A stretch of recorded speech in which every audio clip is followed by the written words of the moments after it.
Leiset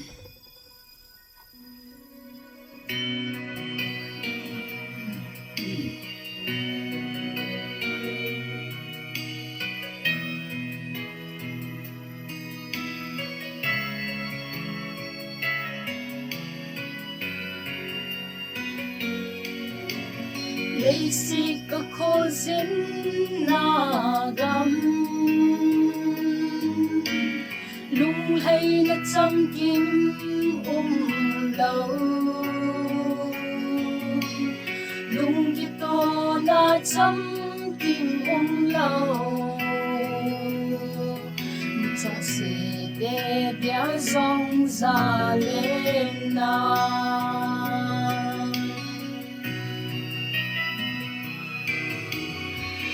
Leiset po ning sunga lung hay na chăm kim lâu o pagkay ni ngay đam in lang nalamya chun nay puy tan pagay Leiset na lên vai giông lên và na van bao cả lên tên hầu le vai mi bom lên con cần na hôm ta lâu chu ra mà